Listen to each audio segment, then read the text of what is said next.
Bienvenidos a Media 20.1. Bienvenidas y bienvenidos a Media 20.1.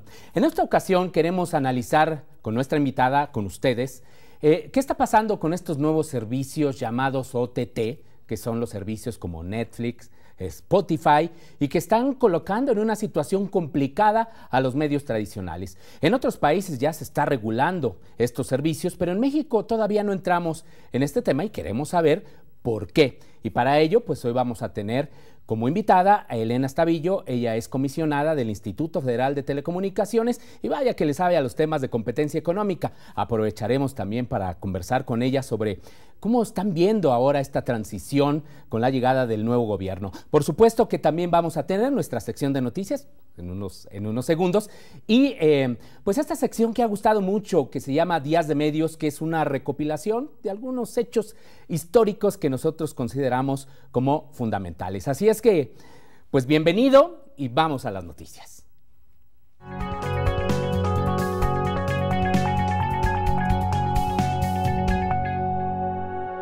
Estos son los hechos destacados en materia de medios para Media 20.1. El pasado martes se instaló la Comisión de Radio y Televisión de la Cámara de Diputados. La diputada Laura Angélica Rojas Hernández, del PAN, preside la comisión.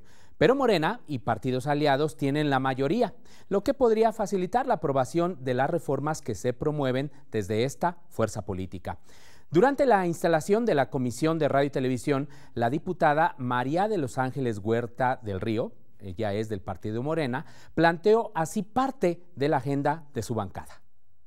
Yo creo que el reto, uno de ellos, es ampliar la cobertura, la diversidad, por supuesto, impulsar los medios públicos del Estado. Es un asunto pendiente por tantos años, lo lucharemos con todo gusto y con todas ganas. Tenemos un amplio grupo de personas involucradas en el asunto de la consolidación de un genuino sistema público de la radiodifusión del Estado mexicano, no lo que tenemos ahora, un sistema atomizado, ¿no? Que cada quien baila danzas diferentes. Vamos a hacer un verdadero sistema público de la radiodifusión. Vamos a ampliar, como lo pedía ya por aquí algún diputado, las estaciones sociales, comunitarias. La diputada Rojas Hernández informó que esta comisión trabajará en el modelo de parlamento abierto, basado en la participación ciudadana, la ética y la probidad parlamentaria en todas las decisiones. Otro hecho relacionado con el Congreso fue la presentación de la iniciativa ciudadana sobre publicidad oficial, cuyo fin es regular con visión democrática el uso y asignación de los recursos públicos que el gobierno, en sus diferentes niveles, destina a los medios de comunicación para la difusión de campañas de salud, de educación, entre otras. Durante la presentación de esta iniciativa, el jueves pasado, se destacó que esta iniciativa busca terminar ya con el uso de los recursos públicos de nosotros finalmente, para dejar de incidir en las líneas editoriales de los medios de comunicación. La Suprema Corte no fue cumplida cabalmente. El 30 de abril de este año, el Congreso de la Unión aprobó una ley que dista mucho de ser una ley garantista, que garantice la libertad de expresión y el derecho a la información de las audiencias, y en ese sentido la llamada Ley Chayote se convierte en una legislación que regula y legaliza las malas prácticas.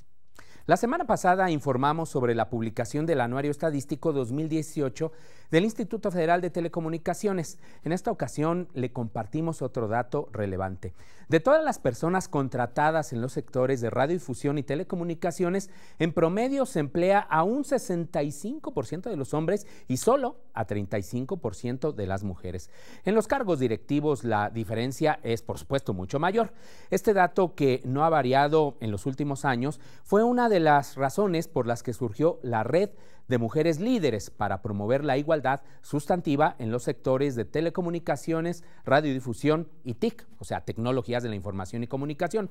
Su movimiento, Conectadas, desarrolla diversas actividades e iniciativas de política pública para hacer realidad la equidad de género, la inclusión en la radio, la televisión y las telecomunicaciones.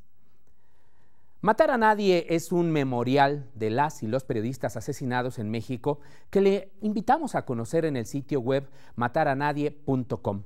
Este memorial fue creado por la red Reporteras en Guardia.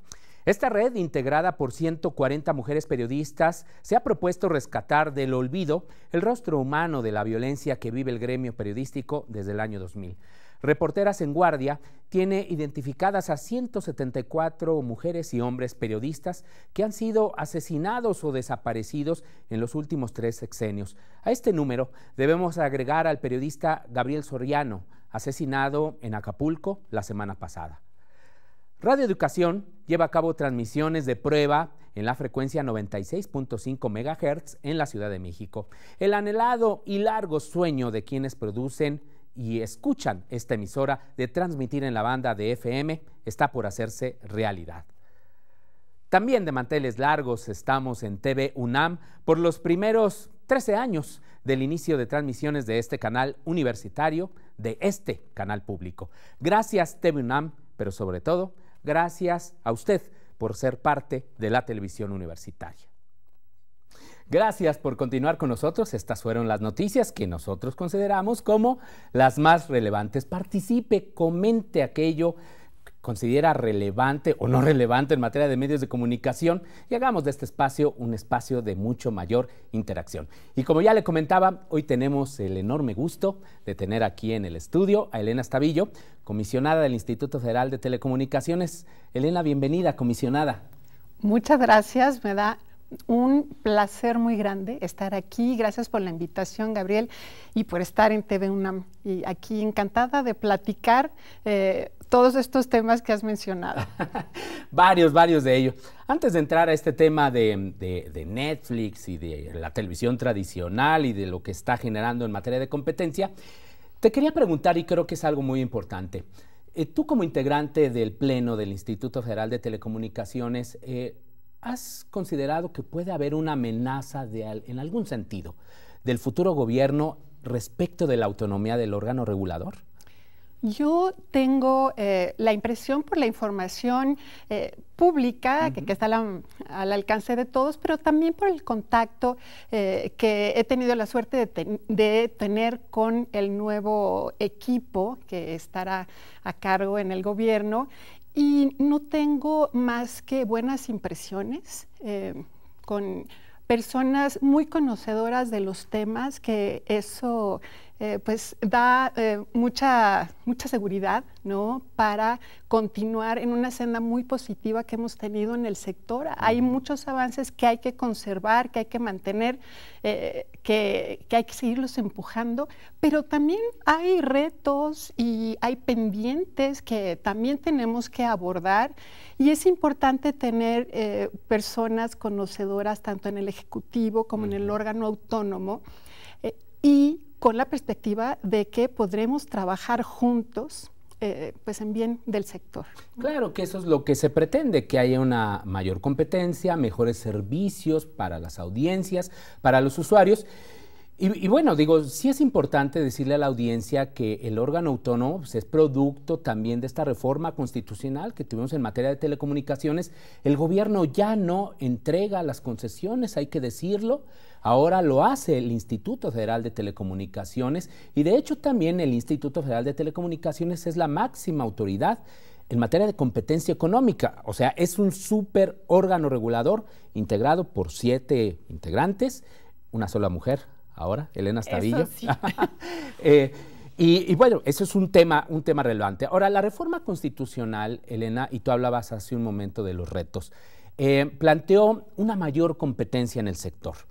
Y aquí hemos comentado también en este espacio que continuamos con una enorme concentración, particularmente en telecomunicaciones. El señor Slim continúa dominando prácticamente todo. En televisión ha disminuido un poco, pues por la llegada de una nueva cadena nacional de televisión, pero seguimos teniendo ahí también problemas de concentración. ¿Por qué no ha sido posible todavía aquí en México tener a un sector todavía mucho más competitivo? Yo creo que el reto que enfrentamos es muy grande y eso simplemente hay que entenderlo, de dónde venimos, de una historia ya de muchísimos años de estar tratando de mejorar las condiciones de competencia tanto en las telecomunicaciones como en la radiodifusión y que no se pudo lograr durante muchos años. Y eso explica verdaderamente todo este cambio tan profundo que vino con la reforma constitucional, porque obedece a esa necesidad, esa, si pudiera decirlo, esa frustración de muchas de las personas que tenemos ya un largo tiempo en este sector tratando de mejorar la competencia. Pero ahora estamos en una posición mucho mejor que la que había antes de la reforma constitucional. Y me parece que aquí lo que tenemos que hacer es pues también entender que ya es una segunda etapa y entonces reconfigurar nuestros esfuerzos, reorientarlos. En esta primera etapa, si pudiéramos decir que se concluye con 5 años de existencia del instituto, se hizo mucho por mejorar todo el marco regulatorio, que eso era importantísimo llevarlo a cabo, y al día de hoy pues ya estamos en una situación muy diferente de la que existía antes de la reforma. Tenemos una regulación asimétrica, más adaptada a las condiciones reales del mercado, donde tenemos jugadores muy grandes frente a competidores que sí tienen una situación muy difícil para sus actividades del día a día. ¿Yo a dónde veo que deberíamos ir? Creo que deberemos ahora pasar a esta segunda etapa donde le demos más fuerza a las herramientas que tenemos como autoridad de competencia, que son distintas, son complementarias. Y sí las hemos usado, pero no de una manera muy intensiva. ¿Cuáles serían algunas de estas medidas, por ejemplo? Es investigaciones para detectar prácticas monopólicas en el mercado. A veces se pueden iniciar por denuncias, pero también es responsabilidad de la autoridad de ir a buscar. Por eso tenemos facultades para investigar. Entonces, creo que ahí sí tenemos que reforzar, buscar dónde existen barreras a la competencia, si existen insumos esenciales, todas estas figuras que pertenecen a la Ley Federal de Competencia Económica y que nosotros tenemos que aplicar, que tenemos que aprovechar. ¿Habrá o será necesario cambiar la ley? No. Con estos instrumentos se puede. Tenemos una ley muy sólida de competencia y además, bueno, es una nueva ley, pero que recogió mucho de esa primera de 1992 y que se fue reforzando y para la cual además ya existen muchos precedentes judiciales, hemos ido aprendiendo sobre el derecho, la política de competencia. Creo que tenemos los instrumentos que necesitamos. Entonces, es decir, no se han utilizado plenamente todas estas herramientas. No como podríamos. No como es cierto que tampoco hemos estado inmóviles. Hemos tenido casos de investigaciones de prácticas monopólicas, de concentraciones, investigaciones sobre poder sustancial, pero hemos estado muy concentrados en instalar todo este marco regulatorio y sí es cierto que una gran parte de nuestros esfuerzos se han ido para allá.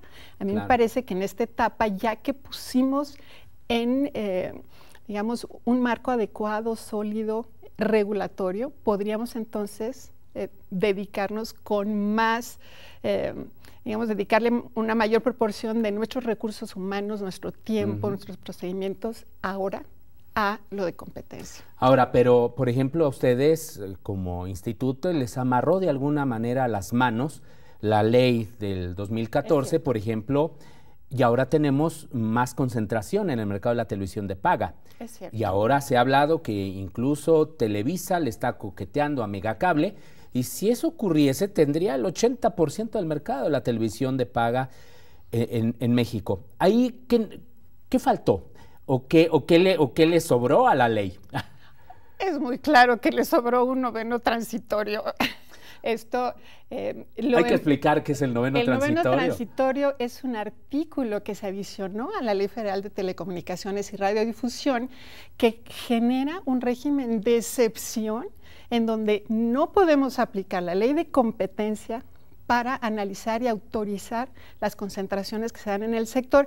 Claro, no todas, vienen ahí algunas condiciones que se deben reunir, pero sí es cierto que eso permite que no revisemos adecuadamente concentraciones muy importantes. Sí, por ejemplo, esta del mercado de la televisión de paga, o sea, esa es una de las paradojas de esta reforma. El resto de los sectores ha ido disminuyendo más o menos, ¿no?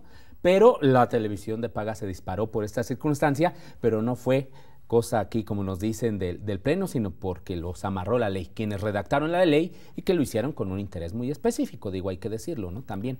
Y el efecto anticompetitivo de ese artículo es claro, inclusive en la revisión que hizo la OCDE del estado de la competencia en México, una de sus recomendaciones es eliminar ese artículo, que precisamente lo que hace es anular nuestras facultades como autoridad de competencia para esos casos. Eso sí hay que hacer, por supuesto, en una reforma que se tendría que implementar, que llevar a cabo, pues ya en el Congreso, en el nuevo Congreso. Bueno, tenemos que hacer una pausa, Elena, así es de que no se vaya, vamos a seguir platicando sobre estos temas de competencia económica, pluralidad, diversidad en los medios y en las telecomunicaciones.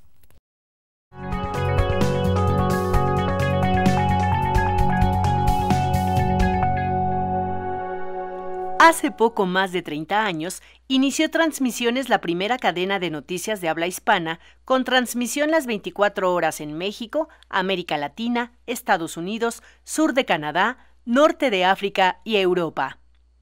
Empresa de comunicaciones orbitales, más conocida como ECO, nació el 1 de septiembre de 1988, bajo los auspicios de Grupo Televisa. El proyecto y dirección estuvieron a cargo del periodista Jacobo Zabludovsky. ECO se inspiró en la experiencia de la estadounidense CNN, creada en 1980, y pretendió convertirse en una de las más importantes fuentes internacionales de noticias desde un país en desarrollo. Now here's the news. ECO, sin embargo, tuvo una vida corta. En mayo de 2001 terminaron sus transmisiones. Raúl Trejo del Arbre, investigador del Instituto de Investigaciones Sociales de la UNAM, precisó que ECO fue quizá la aventura mediática más costosa que emprendió Emilio Azcárraga Milmo. Allí, en ECO, Zabludovsky internacionalizó su modelo de noticieros y dispuso de una amplia red de corresponsales. ECO fue un proyecto innovador en su tiempo, pero no se distinguió por ser un canal que apostara a la pluralidad política ni al debate democrático de ideas. En febrero de 2010, Televisa creó un nuevo canal de noticias, Foro TV, que se sumó a la oferta de otros canales similares que ya habían nacido antes, como Milenio TV y Efecto TV. Actualmente, la televisión abierta y de paga ofrece unos 10 canales de noticias realizados en México, entre ellos uno, el primero, producido por una universidad pública, el Canal 44 Noticias de la Universidad de Guadalajara. Pero fue hace 3 décadas cuando ECO innovó en estos contenidos. Gracias por continuar con nosotros. Bueno, usted acaba de ver esta cápsula sobre la historia de ECO, que por cierto fue pionera. De ahí, usted se da cuenta, nacieron estos canales de televisión de noticias, exclusivamente de noticias, y en un marco, Elena Estavillo, en un marco en el que ahora tenemos una sobreoferta. Pero nos encontramos efectivamente que esta sobreoferta, hay medios tradicionales, radio, televisión, sobre todo televisión, y estos nuevos llamados jugadores disruptivos o emergentes, como Netflix, que están acaparando pues audiencias, usuarios, suscriptores, pero que son plataformas que no están reguladas como sí están reguladas, por ejemplo, la televisión o la radio. Y de eso se quejan, por ejemplo, también estos grandes operadores, Televisa, TV Azteca, Grupo Imagen, los grandes grupos radiofónicos, que dicen hay que regular esos grandotes como lo están haciendo en otros países. ¿Ustedes cómo están viendo este fenómeno que es realmente interesantísimo? Este fenómeno, por supuesto que siempre lo hemos tenido bajo análisis. Es muy importante entender cómo están incidiendo en la evolución del sector. Y también porque pensamos que pudiera resultar de esta evolución la necesidad de replantearnos todo el marco regulatorio. Y yo así lo expresaría, replantearnos todo, porque en este ecosistema están tanto los medios tradicionales como los nuevos. Es importante que todos tengan un piso parejo para que puedan competir de una forma sana. Y eso podría implicar ponerles reglas a las nuevas tecnologías que ahora no las tienen, pero también quitarles obligaciones a los medios tradicionales que pudieran ya no ser necesarias con las condiciones del mercado actual. ¿Cuáles? Yo creo que no es prudente adelantarnos. Hay que hacer un análisis serio, con la mayor información posible. Y esto que te digo no es nada más nuestro, de México, en todos los países se está haciendo. Hay algunos países que ya se han adelantado con algún tipo de adecuación a las reglas. Y aquí también vale la pena pues preguntarnos, cuando estamos hablando de regulación, generalmente todos estamos hablando de diferentes cosas. Y cuando uno ya empieza a explicar, bueno, pues nos damos cuenta que estamos hablando de cosas diferentes, entonces pues hay que empezar por el principio de qué hablamos con regulación. Yo he escuchado, por ejemplo, a quienes están hablando de que paguen impuestos las empresas. Incluso ahí ya hay iniciativas. Así es. Otras están hablando de que necesiten autorizaciones o concesiones o algún título similar. Otras están hablando de que se ajusten al tipo de obligaciones que tienen los medios tradicionales, por ejemplo, en publicidad, o protección, en protección de los infancia, menores. Claro. Exacto. Entonces, primero hay que darnos cuenta que hay una variedad de objetivos de política que pueden dar lugar a una regulación y pues hay que estudiar cada tema por separado, pero nunca hay que regular por regular. Eso sí es muy importante entenderlo. No tenemos que verlo como un tabú. La regulación no siempre es una carga. Cuando se hace adecuadamente, pues la regulación se hace para conseguir un propósito y tiene que ser un propósito de interés público. Y si tenemos ese propósito y el medio más eficaz para lograrlo es alguna obligación, algún tipo de regulación, entonces hay que tomar la decisión.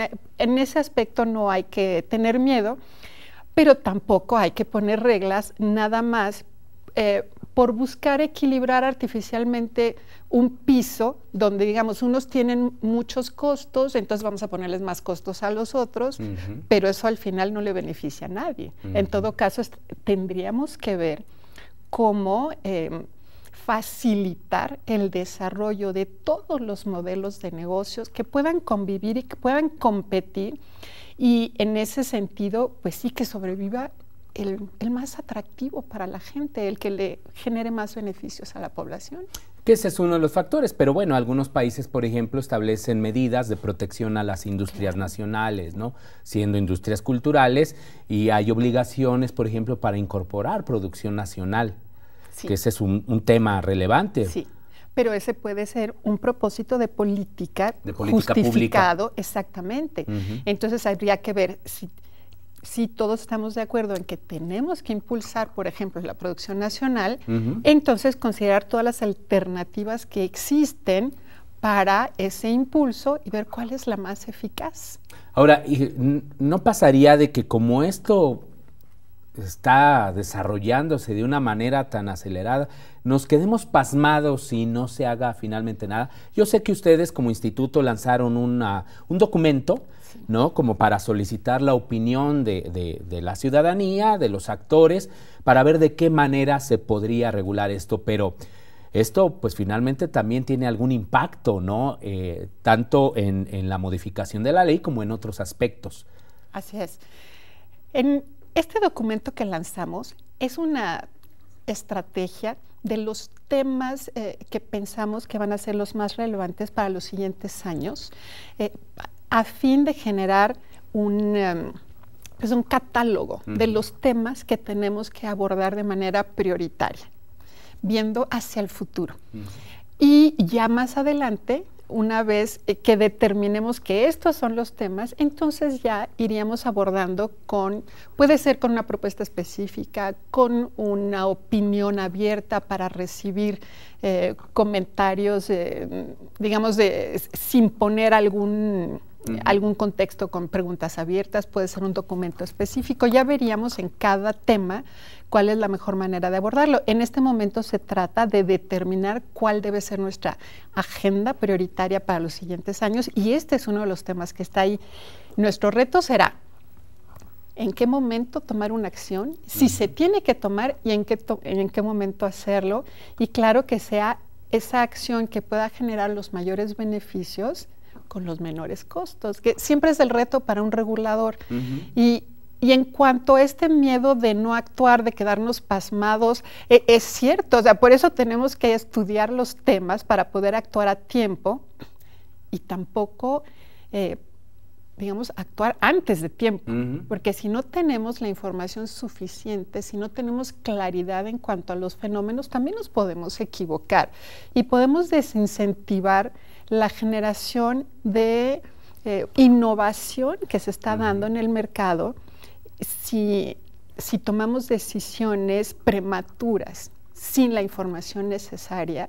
También nos podemos equivocar. Entonces, ahí debemos analizar los temas, pero también ser prudentes. Sí, pero todavía ahorita no tienen, digamos, algunas premisas, sino simplemente estamos... Ahora, lo que podría suceder también es que a lo mejor en el Congreso se tomen decisiones, y ahí sí, eso es algo, ¿no?, que puede ocurrir. No sé, por ejemplo, hay una del 30% de producción nacional que se incorpore a plataformas como Netflix, y han sido reacciones muy encontradas de la ciudadanía que dicen, pero ¿por qué nos van a imponer ahora producción nacional si no nos gusta? Pero hay otro sector que dice, no, este es un incentivo importante. Hay otros que tienen que ver, sí, con la protección de la infancia, por ejemplo, de reglas muy claras, muy estrictas en esto. ¿Por qué a los medios tradicionales se les regula publicidad? Y ahora ya empieza Netflix, empiezan estos a incorporar publicidad, como YouTube, ¿no? Antes YouTube era una maravilla porque no pasaban tantos anuncios comerciales, pero ahora ya están ahí. ¿No? O bien esto que comentabas, ¿no?, de que en otros países pues sí ya están pagando impuestos, y aquí en México si uno pide una factura a Netflix, evidentemente no te la van a dar porque no hay esa posibilidad, ¿no? Es decir, sí hay una sobreregulación de este lado, y sí estamos en esta parte como que muy descobijados, ¿no?, todavía. Bueno, quienes tienen actividades en el país pagan impuestos como cualquiera, ¿no? Pero se trataría de ver, pues, cuál es el volumen de sus operaciones en México. Con estas empresas globales también hay un reto en cuanto a hasta dónde llegan las capacidades de los reguladores nacionales frente a empresas globales. Sí, por ejemplo, Netflix, efectivamente, o Spotify y otras, bueno, la misma Google, ¿no?, que tiene una presencia impresionante aquí en nuestro país. Así es que, bueno, por lo pronto todavía están en el tintero algunas ideas, algunas propuestas, a ver si no llega por acá el Congreso con algunas otras propuestas. Ya casi se nos termina el tiempo, Elena, pero sí me gustaría que en el minuto y medio que nos queda, vas a terminar en febrero, digo, no sé si volvamos a tener una tercera temporada, en fin, pero ¿tú qué te llevas del Instituto Federal de Telecomunicaciones? ¿Cuál es tu gran satisfacción y cuál es, digamos, el gran pendiente que te quedas también? Tengo la satisfacción de haber iniciado este instituto y haber podido hacer realidad muchas cosas que antes de la reforma constitucional parecían inalcanzables.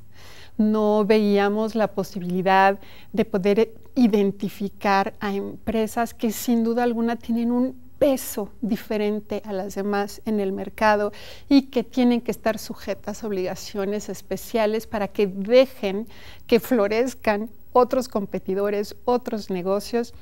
Esa satisfacción es muy grande y además porque pues llegó con un reto fenomenal y me parece que probablemente incluso ni siquiera muy bien calculado de quienes idearon toda esta reforma constitucional, porque las tareas que le dejaron al instituto para cumplir en un plazo de 6 meses fueron inmensas, impresionantes.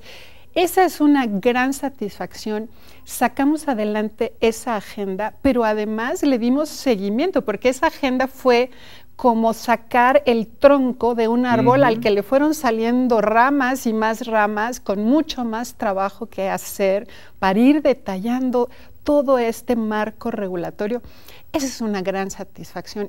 Y además darle credibilidad a esta institución, claro que era muy importante. Toda esa primera época fue fundamental para generar una imagen institucional. Tener un regulador fuerte, predecible, creíble, es importantísimo para los mercados. ¿Y qué te faltó hacer? ¿Qué te hubiese gustado hacer? Bueno, yo con, digamos, mi especialidad de competencia, ese siempre ha sido uno de mis principales objetivos que he impulsado, y luego también complementado con este ideal de tener medios más plurales, de tener una visión más convergente con las nuevas tecnologías. Eso sí, me gustaría que el instituto lo aborde en esta segunda etapa, darle más énfasis a los temas de competencia e integrar todas estas dimensiones que son complejas, claro, pero que hay que ver otras formas. Hemos dado, por ejemplo, muchas concesiones de radiodifusión. Eso ayuda a la pluralidad. Todas estas nuevas tecnologías ayudan a la pluralidad. La misma convergencia, La misma convergencia. Todo eso ayuda, pero también hay nuevos retos en cuanto a cómo están cambiando los hábitos de las personas.